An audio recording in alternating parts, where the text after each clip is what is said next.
Now, the official Suncoast weather with ABC7 meteorologist John Scalzi. So we look at an air temperature right now of 88 degrees and a dew point of 73. We have an east-southeast wind coming in breezily, but nothing terribly exciting at about 10 miles per hour. We do have some showers and thunderstorms beginning to move into the area, and there could be some gusty winds contained within some of those. But in general, the weather right now, not too terribly bad. If you need to go out and take care of some of those errands, maybe you need to check your boat, make sure all preps are done there, maybe run to the grocery store, maybe you're short on a prescription you need to have refilled. Now's the time to do it, because I think by tomorrow we'll start to see conditions deteriorate, and certainly by the second half of the day there'll be more numerous thunderstorms in the picture, and then by Thursday it's going to be kind of a sloppy mess on Thursday. 84 degrees in Lakewood Ranch, 88 degrees in Sarasota, Venice at 86, 83 degrees in Inglewood, 87 degrees in Punta Gorda, and Bradenton comes in at 84. Lots of deep tropical moisture lifting northward, developing a more southerly wind flow over the next 24 hours. That's bringing all of these showers further to the north. We're entering kind of a critical time for this storm. The showers moving inland, producing some heavy rainfall now from about Venice southward through Inglewood, also in interior sections around Northport and then up through Nokomis.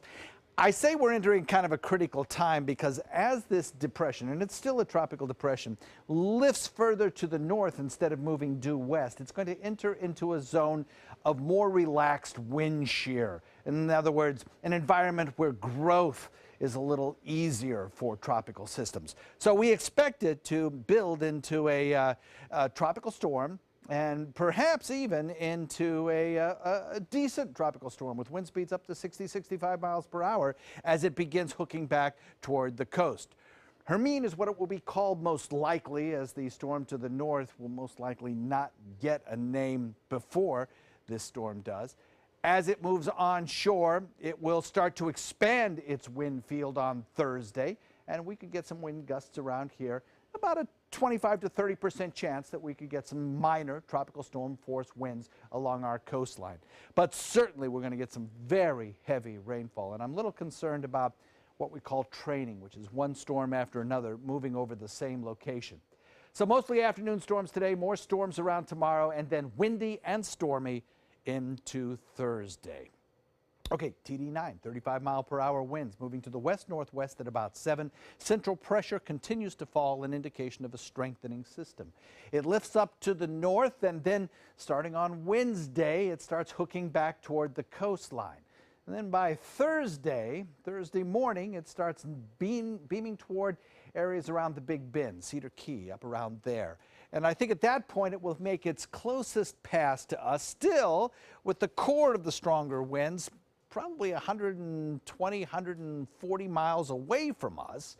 But then as it begins to make interaction with land up around the Big Bend region by around 3, 4, 5 o'clock, I think our wind speeds start to pick up as the wind field begins to expand.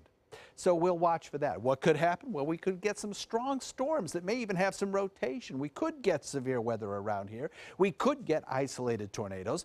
Wind speeds could be high enough to maybe affect Sunshine Skyway traffic. And we could get some storm surge. Right now there's about a 40% chance that we could get a foot storm surge over land, over areas around Anna Maria Island, Holmes Beach particularly, Boat Basin, things like that, along the immediate coastline.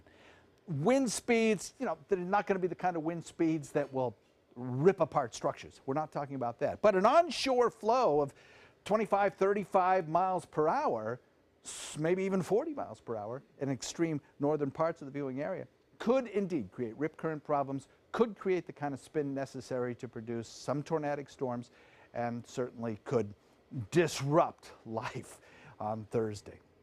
We'll watch the core of the wind speeds, as I mentioned, by about Thursday morning, get as close as they will to us. But then as that makes landfall, I think the core will start to expand into our area a little bit more vigorously. It's the amount of rainfall that we get that concerns me. By Thursday evening into Friday morning, we could get an additional 7, 8-inch rainfalls around the area. That, associated with an onshore wind flow, could create the coastal flooding situation where the water just has nowhere to go. So we'll watch and see how that plays out. Expect later today to see some watches and warnings issued. We'll probably see some small craft advisories issued. Winds tonight will gust to 30 miles per hour. Rip currents will be a problem. Not a good day for boating tomorrow, obviously, or even tonight. Stay in port.